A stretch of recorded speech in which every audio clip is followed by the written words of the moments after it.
Welcome to the Well Prepared Life podcast, where we dive into the fundamentals of readiness for life's challenges, covering topics from personal responsibility to mental and physical preparedness and beyond. Let's forge resilience, nurture growth, and embrace responsibility on the journey to the well prepared life.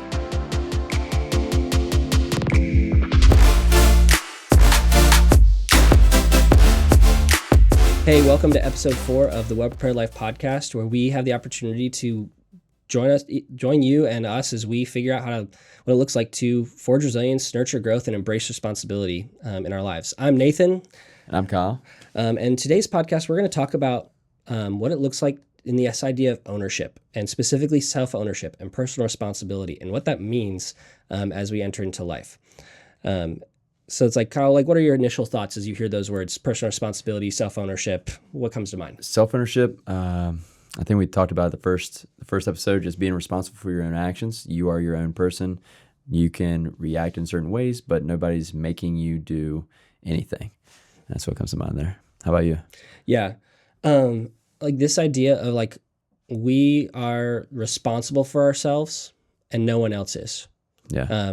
And that might not be always true in the fullness of our lives, but as adults specifically, as far as functional adults who are able to operate in the normal world. And I would say we do need to make distinctions for those with disabilities or the extreme elderly who are not cognitively there, and children who are not able to make full decisions for themselves. But as an adult, as a fully mature, physically mature human being, that we are responsible for our actions. Other people don't make us do things. We choose to respond to how other people influence us. Yeah, I agree with that.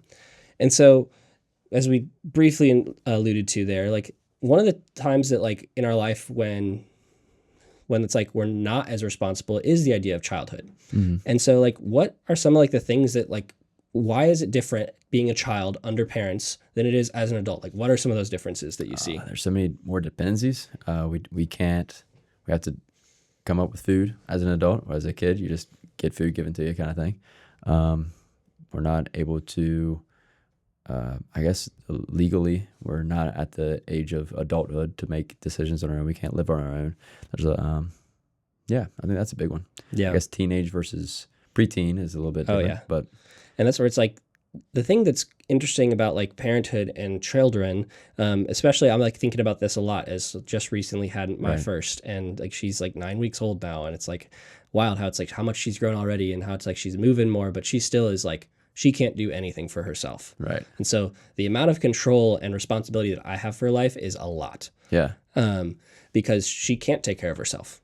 She is completely dependent on me and her mother to survive. Right. And if we were to leave her, she would die. She cannot take care of herself.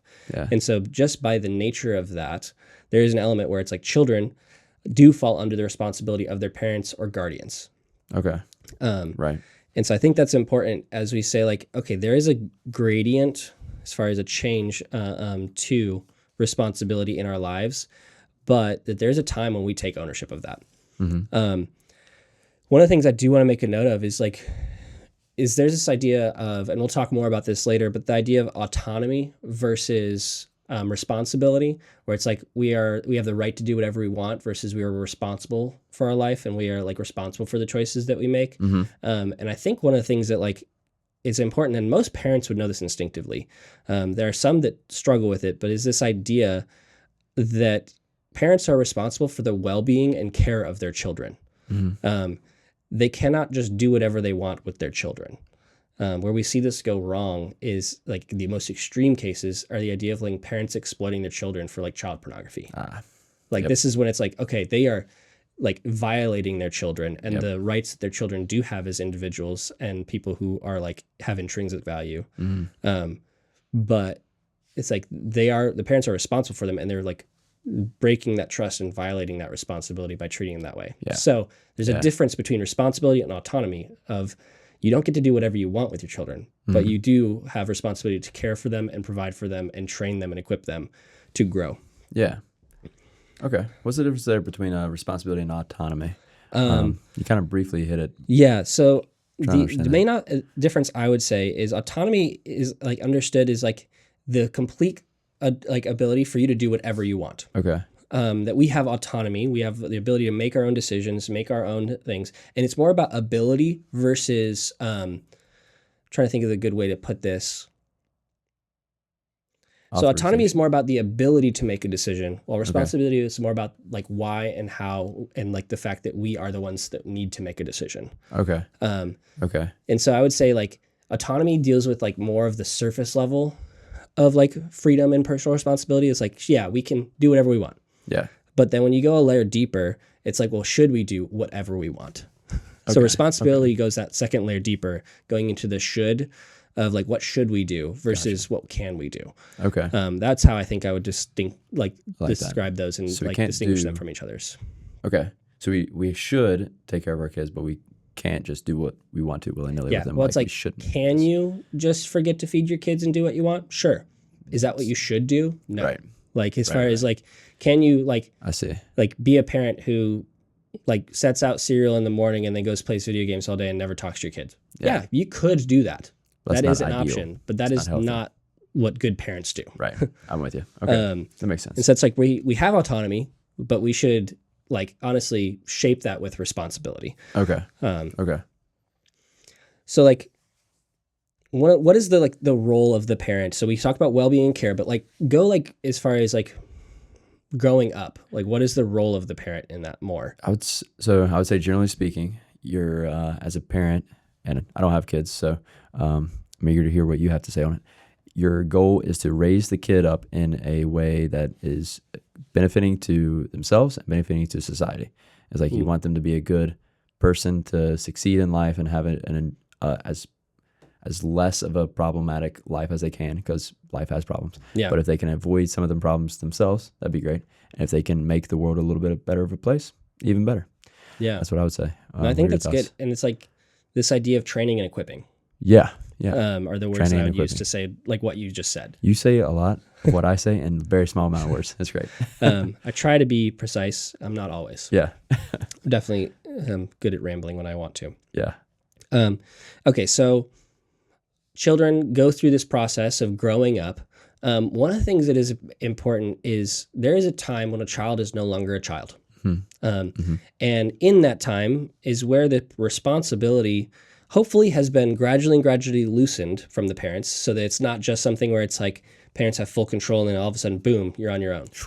Typically those people like implode as far as like either implode or they just blow up their lives. Yeah. Like as far as if the people where their parents have had like extreme control over their life and then they're 18, they're like, I'm gone, see ya. Yeah.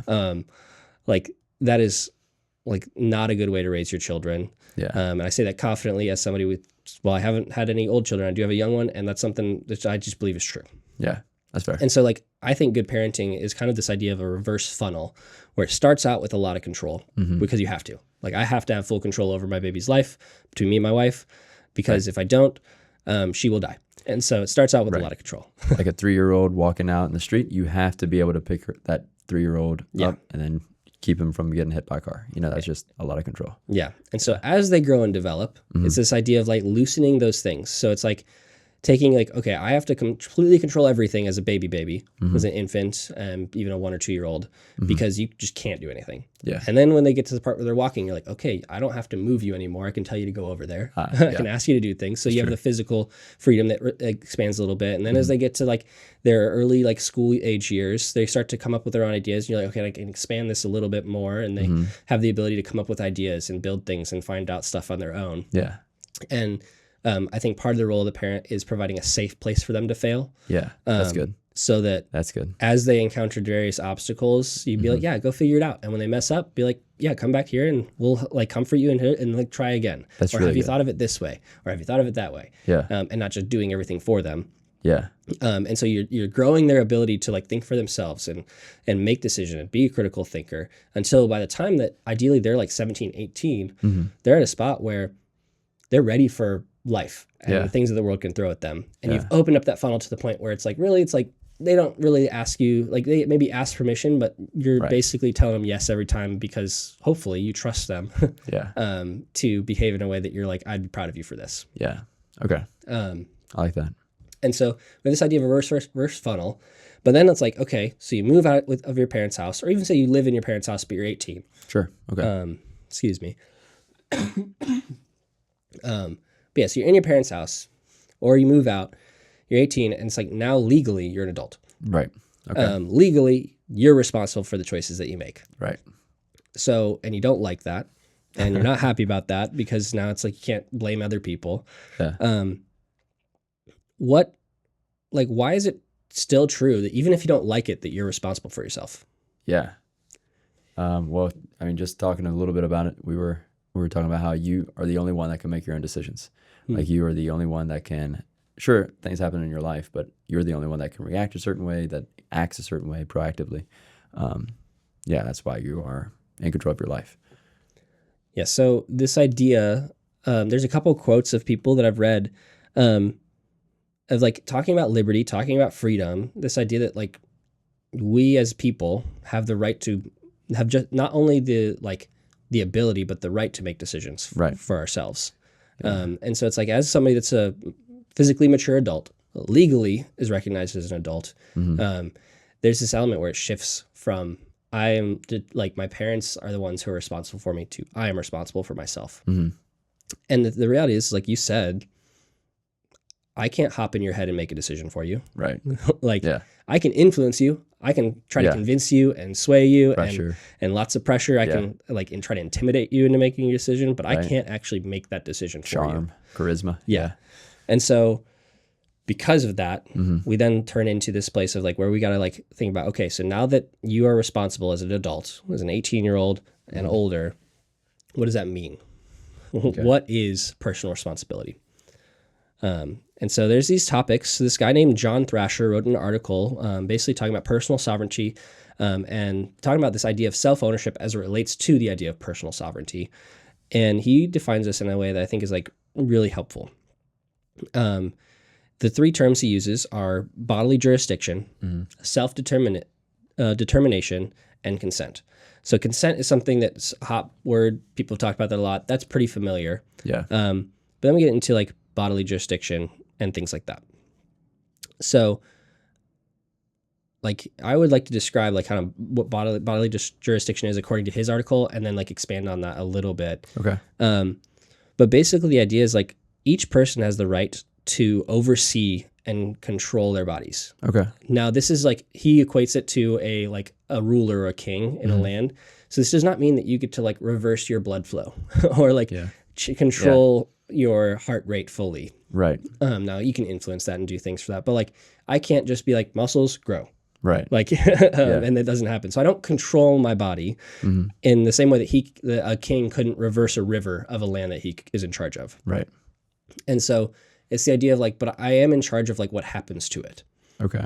And I am in charge of like, I would say like, I am in charge of that.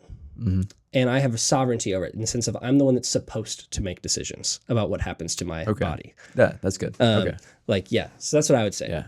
Because I was going to say, if you're a king of a land, you could have another king invade that land with their army or something like that. So, and that would be a breach of personal sovereignty. Okay. In that regard. So that's where it's like, I am supposed to be the one. So I have the moral, ethical right to be the one that controls my body and decides what happens to it. Metaphor holds up. All right. One of the things I think is important in this is this idea of like the good king cares for the things that are in their sovereignty and under their control. Like they want the well-being of the people that live under their jurisdiction. Yeah. And so this idea of like sovereignty over your body is like, you should want the well-being of your body. And another way, just to take it a step further, the king is like responsible for the subjects that live under his jurisdiction and the care and well-being of his subjects. And I would say in a similar way that women are responsible for the unborn life of children that are under their bodily autonomy and like bodily jurisdiction. Yeah. And so it's like with this idea that even if it happened under not a great circumstance, that's still a life that has its own bodily jurisdiction and deserves to be cared for, and is something that's like, even if you're like, well, this isn't comfortable for me, it's like, well, you're responsible for the things that are happening inside your body. And to be responsible is not just to be well, I can just do whatever I want. Yeah. It's what does it mean to care for Yeah. That's and good. provide for the things that I am responsible for. That's good. Seeing it as a king is really helpful because it's like there's two ends of the spectrum. You can be really tyrannical and power hungry, or you can be just super passive and just letting things happen without any care and not helping guide things. So I like that. Good king is in the middle somewhere. Yeah, truly caring for the subjects. That's really good. So there's this idea too with this bodily sovereignty, where it's like, where does it come from? And I think you talked about this some in the ideas of like, where does your ability to make decisions and like your value come from? Like you talked about this a little bit last week. Yeah. But if you could expand on that a little bit.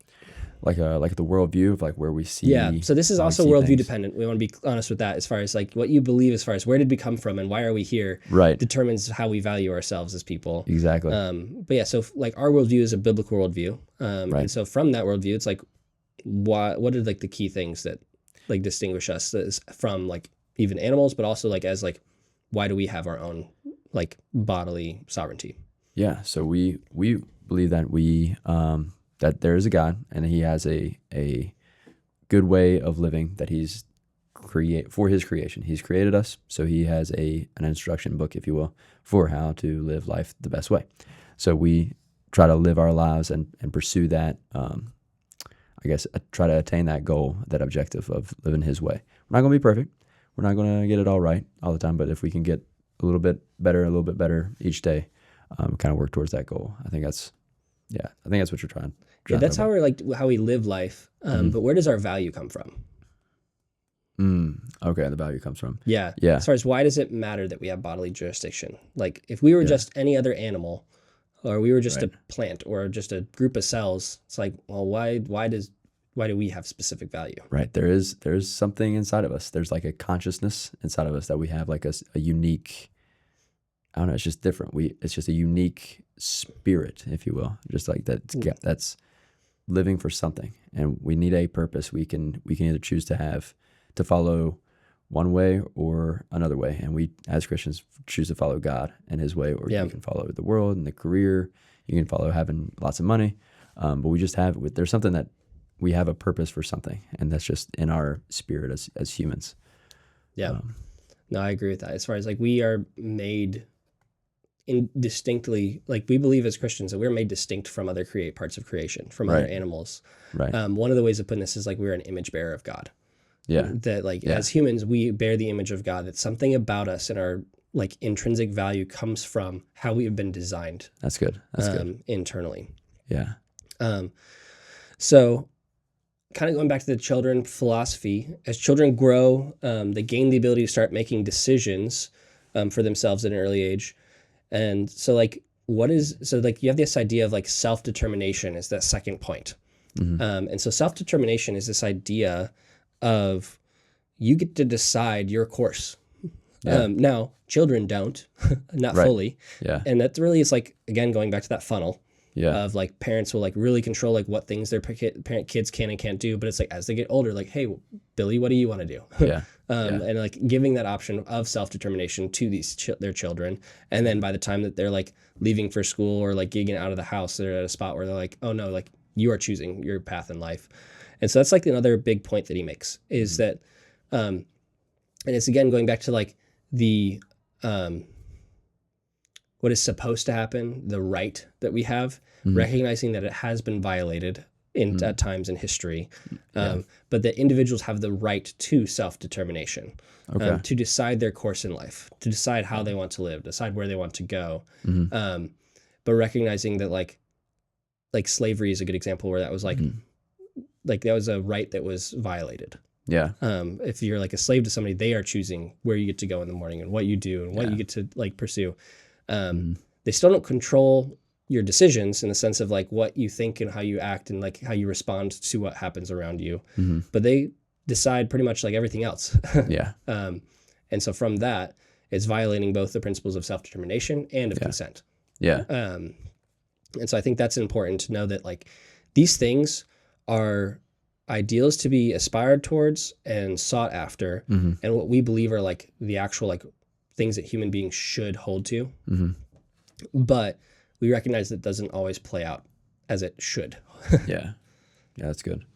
Yeah, I would just something that I just talking about that comes to mind is the I guess the personal self-worth, self-value. It's like if you don't see yourself as having any value, you're gonna let people push you around and walk all over you. But if you see yourself as like, no, I'm a human being just like anybody else. I'm an image bearer, as you're saying. Yeah. Just like anybody else. I have a value. I need to be treated with respect and dignity. Yeah. Just like anything else. It changes. I had the opportunity to see a concentration camp in Germany once. Oh, really? And there was a little statue that kind of commemorated one of the just an unknown prisoner who was called to attention in the concentration camp, and it just wasn't at like full upright, kind of slouched, kind of like looking off in the distance, kind of like kicking the rocks, and just it was a subtle rebellion amidst like imprisonment. So just that kind of stuck out to me. It's like, yeah, that even if you're being subjected to a concentration camp, you can still have a little personal dignity and still be a little choose to respond a different way than what people want you to. Yeah, I like the idea of like, while you may have your bodily jurisdiction violated, you may have your right to self-determination violated, and you may have things happening to you without your consent, you still are in control of your actions. Right. Yeah. And so that doesn't change based on that. Right. There are repercussions and consequences for certain actions. Oh, absolutely. So you, in that situation, the prisoner could choose to suffer the punishment for not being at full attention, but, is a risk. So I think that like brings up a good point of this idea of like, so one of my goals for this is like you as a listener and us, we just like realize and lean into the fact that we're responsible for our own actions. Yeah. But that also means that we're responsible for the consequences of our actions. Yeah. And oftentimes consequences is used as only a negative term, but that can be also positive, that there can be positive and negative consequences. Where it's like, if I pay my like car payment on time, my car won't get taken away. That's a positive consequence or result, if another way of putting it, of doing what I'm supposed to do. Do a good job, you might get a raise at work. Little things like that. And so, but if I don't pay my car payment, then my car will likely get repoed. Yeah. And so that's where it's like example of like, I have the option every month. I choose to write the check and pay my car payment. Yeah. And make that happen. And so, and like mortgages as far as at work, like you have the right and to say, I'm not going to work today. Right. But that doesn't mean that your boss doesn't have the right to say, well, I'm not going to pay you. Right. You're fired. Or you're fired fully, as far as for you just to not show up. And so that's where it's like our actions have consequences. That's right. And it's important to recognize that. Yeah. The other thing as far as in that is this idea of like, and think about that boss situation where it's like there's a movement right now on Reddit called like the anti-work group. And if any of them see this, they're going to give me flack, and that's fine. I doubt any of them will watch this. But there's this idea that like people shouldn't have to work. Okay. That's interesting. But how it plays out is you have this idea of like this whole thing as far as like quiet quitting is the term. Quiet quitting. It's basically I'm at work, but I'm not really doing anything. Oh, wow. And they just kind of try to sneak under the radar and do the bare minimum to still get a paycheck. And so this idea of quiet quitting is that they're not actually fulfilling like the full role that they were supposed to. Yeah. And sometimes it's people that are like doing what they're like responsible for and they like signed up for and just doing nothing in addition to that. They're doing the bare minimum. Okay. And it's like, you're like, okay, I don't necessarily blame you. Like, I don't think that's a good idea. But there are some people who literally try to be like, I show up to work, I clock in, and then I like literally do as little as possible, even if it's technically my job, but I try to just look busy enough that I never get asked about it. That's interesting. That's fascinating. And so it's like their way of gaming the system, essentially. Yeah. But if in those situations, like, sure, you have the right to do that, but your boss also has the right to recognize when you are not fulfilling the need that he does and to let you go and hire somebody that's going to do what he wants you to do. Yeah. And that doesn't change those rights. Or implement a PIP, performance improvement plan. You could be put on that. And so this idea of like, go. and like sometimes you might say, well, I'm like, my boss made me do this because he doesn't pay me enough. It's like, no, you made yourself do those things because you didn't think the pay was enough. That's good. Like you still chose to not work as much. Yeah. And that's the main point I wanted to get across as far as like, nobody makes you do stuff. That's good. You choose to do things based on the influences that are around you. So it's like you aren't in a vacuum. So I won't say that like, oh, you completely independently of your own like free will and volition chose to do each and everything that you do. We are influenced by things. Yeah, I'd agree with that. And people's ability to like respond to influence is different. Some people like I tend like my whole personality is being a challenger. It's like I'm less likely to be influenced than somebody who is like, if you're using the Enneagram as a good example, it's just easier to talk about in this, like Enneagram 2, which is like their unhealthy side is like the people pleaser. Like people pleasers are much likely to be influenced by those around them than people who are just ready to challenge. Yeah. And so if like you have me and somebody that would be a people pleaser in the same room and somebody says like, hey, I really think you should do this for me, it would mean a whole lot. Yeah. The people pleaser is like, Okay. going to have a lot harder time saying no to that, where me, even to the point of being rude at times in my life, have said like, sorry, no. Sorry, I can't. Or even just, Don't nah, want to. No, I'm good. I'm good. Yeah. And so it's like this idea is as far as like people respond differently based on personality and how they were raised and how they were developed and trained. Yeah. And so I do think it's something good to work towards, to like be able to recognize the influences in your life. Have you ever struggled with that, of like saying, he made me do this or she made me do that? Have you ever struggled with that? Not a lot as an adult. I can definitely like say anecdotally, like most likely I said that like as far as like I overreacted to something my sister did. She made me. Yeah. Like, as far as a kid. As a kid. Yeah, sure.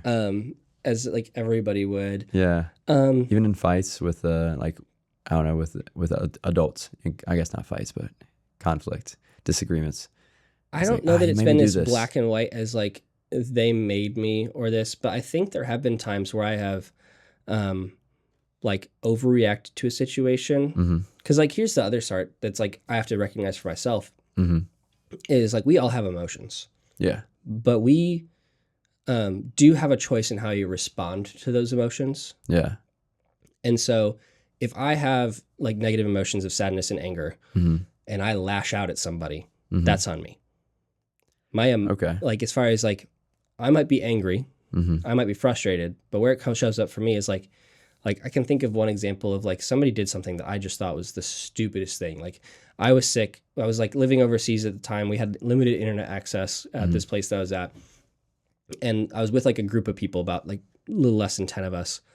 And the like main RA guy that was in charge of the house, he's like, okay, you're going to stay home. That's fine. We're going to go out.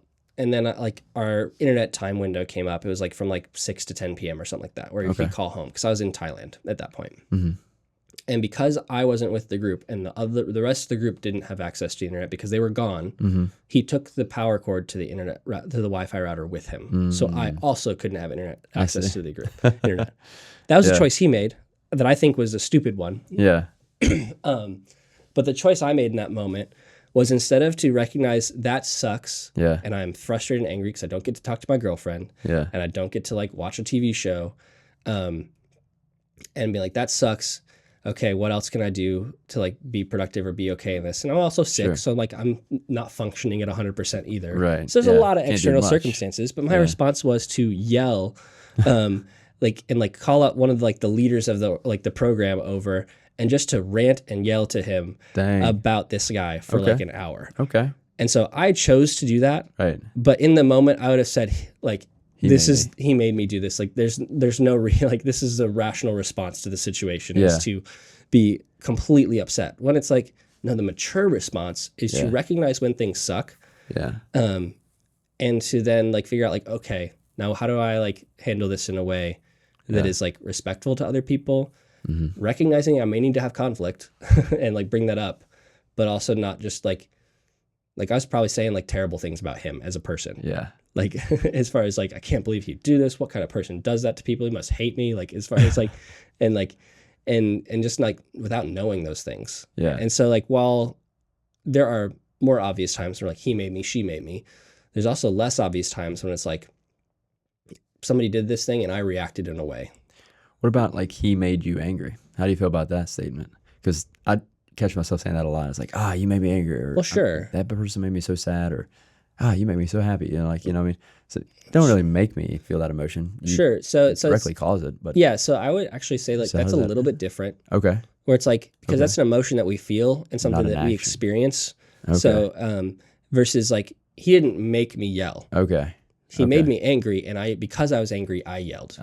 Okay. Like That's good. Interesting. so other difference. people can like make you Yeah. feel things when Yeah. they mistreat you, or they do things that you're like excited about. Yeah. Okay. That's good. It's a good Like distinction. people can make you feel things based on how they interact with you, Yeah. but Okay. they can't make you decide like how you act and respond to those feelings. Okay. That's up to you. That's good. And the mature person does that in a way that where they process it and really think through how they want to respond. And there might have been a situation where I still got loud. Yeah. I like to think that probably not as much, Yeah. like that it was, but like I probably still needed to talk to that leader. Yeah. It's just the things that I said probably shouldn't have been what I said. It should have been more along the things of like, why did he do this? I Right. don't understand. Can you help me understand? Seeking to understand. Yeah. And then I might have disagreed still, Mm-hmm. but that doesn't mean that and like that led to a lot of resentment Mm-hmm. that like, honestly, like I would say like he made me angry Mm-hmm. and I allowed and chose to be resentful. Okay. Like as far as like, that's like taking Okay. that a little bit deeper And you choose to lash out in anger. Yeah. But you and yeah. to hold that Okay. against him for like a month. Right. Like as far as hypothetically. like that's like my choice in that. Yeah. I'm with you. Okay. But yeah. Okay. So in this idea of self-ownership, we have like people can't force us to do things. Mm-hmm. One of the things I want to touch on briefly, but not go into any detail on, we may have other podcasts about this, who knows. But self-ownership is, and like personal responsibility, personal sovereignty is one of the major philosophical foundations for like personal rights and individual rights. So like when you think about the amendments, as far as the like the right to bear arms, the right to free speech, the right to like peaceably gather, the right to not Privacy. have like the right to privacy, but specifically is like not searches and seizures that like yeah. people can't encroach on your things. Right. All of those things come from this idea of personal sovereignty, Yeah. that Okay. you are in control of your body and have the right to be in good. control of like what you do. Yeah. And so I think it's important to recognize that it's like, we have a big picture, like this thing, if we don't get it on a personal level, Mm-hmm. like it has ramifications for how we interact with people around us. Sure. Oh yeah. Because if we don't agree with this statement on a personal level, Mm-hmm. then it's like, oh yeah, sure, I can tell so-and-so what to do and make them do what I want to do. Like there's no problem with that. Right. When it's like, actually, if you believe in this idea that like we each personally, like, I think if I was to ask almost any person, it's like, hey, who has the right to make decisions for you? I do. And almost everybody would say, I Yeah. do. But then it's like, if you take and go into a bigger situation, well, it's like, well, then what does it make it like you can like enforce a policy that says I have to like do this thing or that thing, especially when it's not like hurting somebody else. Mm-hmm. And so that's about as far as I want to go on that right now. But just knowing that this does have major implications on like other political, economic, and like just social philosophies and how we interact with other people. This week we're just focusing on how we can respond because Yeah. there's a lot of things that happen outside of us we can't really control, and we can get mad about it or we can get excited about it. Yeah. But we can only focus on ourselves, how we respond to certain situations. Yeah. Yeah, that's good. So it's time to get practical. Okay. What's like an area in your life where this shows up as far as that you're like, I just either need to take responsibility, or is this something you do well? Like what's an area that you like maybe handle this well? Handle it well. I'd say I don't. I'll start with handling it poorly. Handling it poorly is like I usually think in my head, if I don't say it out loud, it's like, this person made me late to something. Like if I'm late to work, or if I'm late to a meeting, it's like, this person made me late. It's like, no, I just didn't say, hey, I gotta go. I gotta, get out of here. So I would say that's what I don't do well in. I'd say I do pretty well in like not feeling like taking responsible for my own actions. Yeah. Of like how I talk and react and things. How about you? I think I do. This is something that I'm like passionate about, so I've thought a lot about it. So like, I do well in the areas of like with my work, with my relationships, of like being intentional. Okay. In those moments, as far as like when I do something, I do it on purpose. Yeah. Not that I always do everything that I should be doing or want to do, but like that I rarely do something flamboyant, like as far as like flippantly. Okay. Like as far as thought. yeah, it's like I rarely do something just like it doesn't matter that much. I'm just gonna do it. Yeah. An area where I like struggle with this is taking responsibility for how I use my like free time. Okay. Where I will get into a rut and it's like I'll recognize it later, but in the moment I don't. Okay. Of like just scrolling like YouTube shorts. And instead of recognizing I am choosing to do this, I'm just like, well, I'm just here and I'm like tired. Yeah. I'll blame being tired on like, I'm tired, so that's why I'm doing this. Oh, okay. Versus I'm choosing to do this. Oh, okay. I gotcha. And so Okay, like that's good. the reality as far as like I'm still making the choice to watch YouTube shorts. Yeah. Doesn't matter how I feel in that moment. I'm still making that choice. Now, is it Yeah. harder to make the better choice when I'm tired? Sure. Okay. But I'm still making that choice. Yeah. Doesn't change that fact. I like that. So I think that's the thing with this whole thing to remember is like You're still choosing. we have a lot of outside influences that affect how we make decisions, but it doesn't change the fact that we are making decisions. Right. Okay. And so sometimes it's harder, sometimes it's easier, sometimes it's more like convenient, and other times it's very inconvenient. Yeah. And so I think that's important to recognize. And that honestly, like the thing that I want to be known for and the thing that I want to move is like that I choose like intentionally how to do things, even when it's inconvenient and when it's hard.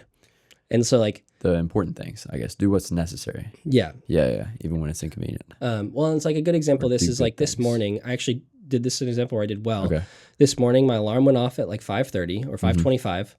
And I literally said out loud, I don't want to get up. I like sat there. I said, I don't want to get up. And I was like planning, I got up that early to go to the gym Yeah. and do that. And I sat there for like 2 minutes and I was like, even though I don't want to, and I was not like on a thing, I didn't even have the thing as far as like, if I go, I'll feel better. Yeah. That thought was not in my mind. Yeah. My thought was a little bit based off of something I've heard recently. It's like, if I go, it'll be like, this is best. Okay. This is what I'd set. Well, honestly, more so is like, I prepped the clothes last night. I said I was going to do this. This is what I said I was going to do. And so I sat there for about 2 or 3 minutes. And I got up and brushed my teeth, put my clothes on, quietly got out of the house, got the stuff, and went to the gym. And thankfully, I did feel better leaving the gym. That's good. That's good. But like, so I did it, Okay. even though I was like, I don't want to do this right now. Yeah. Okay. That's good. And so that's an example of like, that's how I want to live all of my life. Doing the best thing, even when you don't feel like it or don't want to. Yeah. That's how, that's like, if I could say like how, like my ideal life would be doing that for everything that I know I should be doing. Yeah. Like kind of like one phrase I've heard from our pastor is this idea of, if you're dealing with like imposter syndrome, it's like start doing all the things that you think you should be doing That's good. or you know you should be doing. Yeah. That's Where good. it's like, if you feel like an imposter, do all the stuff that you're like, well, I don't do all this and this and this and this. Well, start doing them. Yeah. And then That's you'll good. feel less like an imposter. Yeah. And that will help with Fake that. it till at you least. make it type of thing. Yeah, some of the questions we have, if you want to go through some of these questions we have for like, what are ways that we can like take some next steps? Yeah. So I guess practical level, where do you think you need to take responsibility for something in your life right now? And where would I need to do that? I kind of touched on it already, but so I don't have social media accounts. Mm-hmm. I do have a YouTube account that I like look at like I like log into it. But I don't like post anything there. Right now, this podcast is the only thing I'm posting anywhere. Okay. But I am really bad about just getting down on like YouTube rabbit holes Yeah. or just scrolling shorts. It is frustrating where it's like, I don't even have to be logged in and I'll just be like scrolling, swipe to Yeah. the next one. They make it so easy. Yeah. And so like, I want to use my time better and be responsible for that. And I think right now I'm at a spot where I take responsibility for it after it happens. Okay. Where I'm like, yeah, I chose to do that instead of doing other things. That's the Okay. first step. Mhm. But I want to take that second step of recognizing either in the moment or before of being like, I could choose to do this, Yeah. or I could choose to do something else that's better. Yeah. And like, that's the next step of like taking responsibility for that, where it's like recognizing like, oh, I've made this choice and I'm going to choose something else, or That's I good. want to like choose something else in the moment. That's Yeah. probably the most obvious thing Okay. for me right now that stands out. Okay. But I've like literally like to like kind of get real a little bit. I've literally wasted like hours and hours doing this and just not even thought about it until it's like, oh, I've been doing this for like In one setting, hours and hours. Oh, yeah. Wow. Like okay. where I've like spent 3 hours looking at YouTube shorts. Dang. Those are 30 seconds to a That's a minute lot. long, and I watched 3 hours of them. That's it's like 2 movies. That's Yeah. crazy. And it's like, and so that's where it's like, this is bad. Yeah. Like, and I don't do that every day, but I do it just often enough to be like, I I need to do some work on this one. Yeah. For me, I'd say it's the calendar. It's like I say yes to a lot of things. If someone says, "Hey, let's do this," yeah, sure. Or I don't know, something comes up, it's like, "Oh, hey, let's do that." I don't really think about it. I think I need to do a better job about being, I guess, intentional with the calendar. Just like, okay, things I want to do, or if something comes up, really evaluate it. Do I really want to do it, or am I just saying yes to hang out with people? Yeah, just give a little bit more thought on that. What about what are some next steps for taking more responsibility? Yeah. I think something good to wrap up with is asking yourself this question. Like, I think this will help you grow in some self-awareness, which is kind of like one of the topics we talked about last week. But it's like, ask yourself the question, where do I say you made me or he made me do this? Okay. Versus I chose to do this. Or another way of putting that is I had to do it instead of I chose to do it. Yeah. Like in the sense of like you talk about being late. It's like isn't it a good example for this where it's like traffic made me late.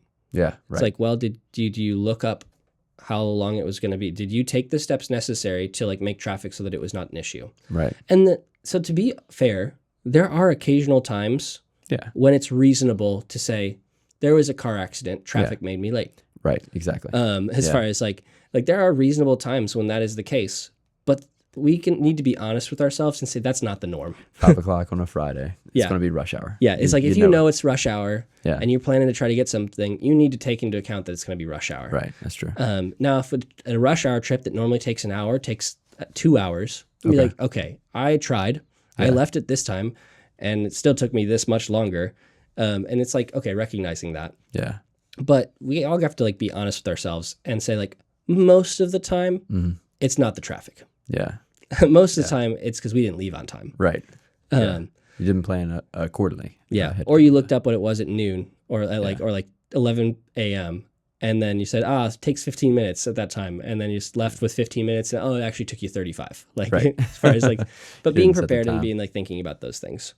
Yeah. So asking those questions as far as like, where do I say you made me do this or I had to do this instead of I chose to do this? Yeah. And then looking at like, where do you respond to things?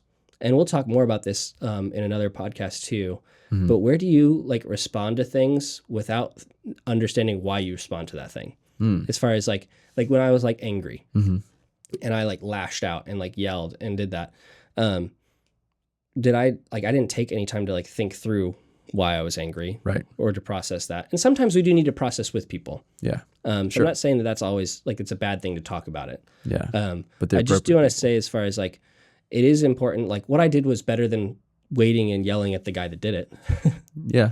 But it's like, where do we just find that we're reacting to things? Yeah. Versus making a choice to do things. So that'd be the other thing. It's like, where do you see yourself reacting versus choosing what you're going to do instead? Especially if you're like, I do this a lot and I don't like it and I want to do something different. Just the next time something like that happens, think about, well, like, what was the thing that was said? What was the thing that happened? What were you feeling right before this happened? That's good. And then starting to like, kind of like take little steps. And this is stuff that like counselors will work you through. And again, we're not counselors. Right. But if you start taking these types of steps and thinking about it this way, it can help to like start actually like, be like, oh, when this happens, I feel this way. And then I respond this way. And if you can think about that outside of the moment that it's happening, it equips you a little bit to maybe the next time not respond as much. And then it's like baby steps towards like being able to be like, oh, I responded how I wanted to versus how I just did because I felt that way. Yeah. First step's always at identifying it, right? Yeah. It's always the hardest part. But yeah. So like we talked about, like, it's kind of like this idea of like, not everything is 100% under your control, but we do get to control how we control like our actions and how we respond to things. That's good. So I think we're gonna wrap it up there. Any last thoughts?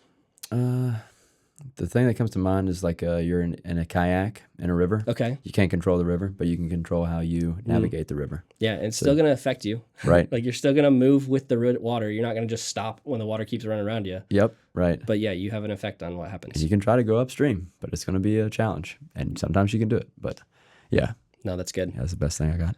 Well, awesome. Well, thank you for listening to this latest episode of The Well Prepared Life, where we have the opportunity to forge resilience, nurture growth, and embrace responsibility.